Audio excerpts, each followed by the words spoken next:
वकील बहू जनक पेशे से एक बहुत अच्छी वकील थी, लेकिन कहते हैं ना, बहू कितनी भी बड़ी तोप क्यों ना हो, सास के सामने तो भीगी बिल्ली ही होती है। अरे जनक, क्या बात है, आज रोटी नहीं मिली अभी तक। ये तेरा कोर्ट नहीं है जो आज फैसला ना हुआ तो कल की तारीख मिल जाए।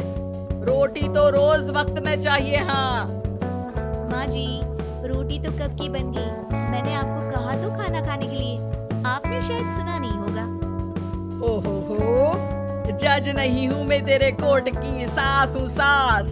कोई दलील फालतू की मत देना यहाँ। बहुत जानती हूँ मैं इन वकीलों को, अपनी बात ऊपर रखने के लिए झूठ बोलने में जरा भी नहीं सोचते। तभी वहाँ जनक के ससुर आ जाते हैं। अरे भाग्यवान, क्यों बेचारी के काम को कोसती रहती है हमेशा। मैं भी तो था वहाँ जब ये आई थी तुझे रोटी खाने को बुलाने के लिए। सास को तो अब गुस्सा आ जाता है कि कैसे किसी ने बहू की साइड ले ली। अरे वाह जी वाह, वो तो मैं जानती थी कि कोई ना कोई गवाह तो ये पेश कर ही देगी, पर मैं तो अब सीधा खाना खाकर सोने जाऊंगी। मुझे आदत नहीं है किसी से बहसा बहसी करने की। पता नहीं कैसे ये वकील इतना दिमाग लगाकर खुद तो झूठ बोलते ही है, साथ में झूठे गवाह भी ले आते हैं। जनक को सास के ताने सुनने की अब आदत सी पड़ जाती। एक दिन जनक वकील की ड्रेस पर काला कोट पहनकर कोर्ट के लिए निकल ही रही होती है कि अरे कहाँ चली काला कौवा बनकर। टोक दिया ना, अब कोर्ट तो वकील वाली ड्रेस पहनकर ही जाऊंगी ना। वाह भाई वाह, दामिनी तो मैंने भी देखी है। सन्नी पाजी ने ऐसा ही कोट पहना था और कहा था कि तारीख पर तारीख, तारीख पर तारीख।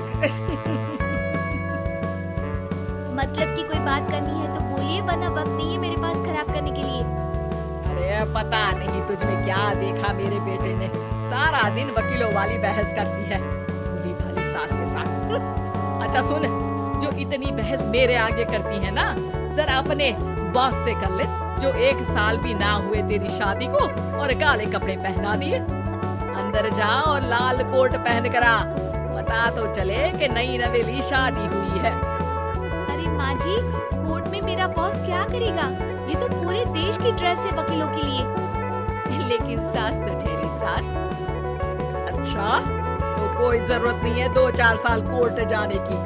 शादी थोड़ी पुरानी हो जाए तब इजाजत दे दूंगी मैं तुझे काले कपड़े पहनने की। अब क्या था, मन मारकर जनक को लाल रंग का कोट पहनकर कोर्ट जाना पड़ता है। उसके जाने के बाद बढ़िया, ये पूरे देश की ड्रेस की बात करने वाली। अरे पहना दिया ना लाल कोट। अब सास आए दिन या तो जनक को उसके काम का ताना देती या फिर उसका काम छुड़वा देने की धमकी। तंग आकर एक दिन जनक पति से कहती है, मैं सोच रही हूँ कि कोर्ट जाना बंद ही कर दूं। अरे क्यों यार, इतना अच्छा करियर है, क्यों छोड़ने की सोच रही हो? अरे लाल रंग का कोट पहनकर जाना पड़ता है। हर बात पर सास ताना देती है कि वकील तेज होते हैं, सवाल जवाब करते हैं, झूठी दलीलें देते हैं। अरे तो ठीक है ना, वो जो कहती है अपनी समझ से कहती है, लेकिन तुमको तो पता है ना कि सच्चाई क्या है। जनक को पति की बात से हौसला मिलता है कि तभी घर पर कुछ लोग आ जाते हैं। अरे आइए पंच साहब, कैसे आना हुआ? अरे भाई साहब, सुना है कि आपकी बहू वकील है। तभी वहाँ सास आ जाती है। हाँ है तो, लेकिन क्या हुआ, फिर कहीं बहस कराई क्या? अरे हम तो खुद दुखी है उसके व्यवहार से। अरे भाभी जी, आपको तो पूरा मोहल्ला जानता है कि आप कितना बोलती है। फिर हम यहाँ बहू रानी की कोई शिकायत नहीं, बल्कि अपनी परेशानी लेकर आए हैं। ससुर जी खुश हो जाते हैं। हाँ, मैं भी बहू को बुलाता हूँ। जनक वहाँ आती है, सबको नमस्ते करके बैठ जाती है। बहू रानी, हमारे गांव में बड़ी मुसीबत आ गई है। अब तो पूरे गांव की जिम्मेदारी मानो तुम्हारे कंधों पर है। अरे ना ना, इससे तो घर की जिम्मेदारी पूरी नहीं होती, ये गांव की जिम्मेदारी क्या लेगी? भाभी जी, आप चुप हो जाओ, यहाँ पढ़े लिखे लोगों की बात हो रही है। आप जाओ, जरा रसोई से सबके लिए चाय लेकर आओ। मैं कॉफी लूंगी। हाँ, वकील साहिबा के लिए कॉफी। सास सर पैर सब पटक कर वहाँ से निकल जाती है। बहू, गांव में पानी नहीं आ रहा है, पड़ोसी राज्य ने हमारा पानी रोक रखा है। इसका मामला तो बड़े कोर्ट में चलेगा पंच जी, लेकिन ऐसा क्यों? वो राज्य हम लोगों से पानी के पैसे मांग रहा है। अब आधे गांव में पानी की सप्लाई खत्म हो गई है बोरानी। अच्छा पंच साहब, बात गांव की है तो मैं जरूर केस लड़ूंगी। यहाँ एक बार फिर सास की एंट्री हो जाती है। अरे वाह जी वाह, ये काम करवा लो, आप हमारी बहू से बहुत अच्छा करती है। मैं हूँ सीधी सादी सास। इस लड़की ने कैसे लड़ लड़ कर मुझे साइड कर रखा है, ये तो अब आपको पता चल ही जाएगा। अरे भाभी जी, आपकी आवाज तो पूरे गांव को सुनाई पड़ती है जब आप बहू रानी को सुंदर वचन सुना रही होती हैं। अरे वकील बहू मिली है, फक्र करो फक्र।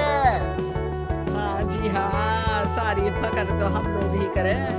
खैर, अब जो केस लड़ेगी और पानी गांव में आ जाता है तो पंच साहब लिख कर देना होगा कि हैंड पाइप में सबसे पहले मेरी बाल्टी और घड़ा भरेगा। अरे फिर तो हम बहू रानी के नाम पर घर पर ही सप्लाई दे देंगे, लेकिन ये इतना आसान नहीं है। बहू, गांव के पास अभी वकील करने की भी पैसे नहीं है तो। अरे पंच साहब, ये मेरे गांव का मामला है, मैं आपसे एक भी पैसा नहीं लूंगी। सास को बहू की बात पर गुस्सा आ जाता है, लेकिन सबके जाने के बाद झनक मन लगाकर गांव की परेशानियों को दूर करने में लग जाती है। और वो दिन भी आता है कि झनक केस जीत जाती है। अरे आज तो प्लम्बर आकर घर तक पाइप लगा गया है। खुश हो जाओ, मेरे कारण तुम लोगों को घर के अंदर ही पानी मिल जाएगा।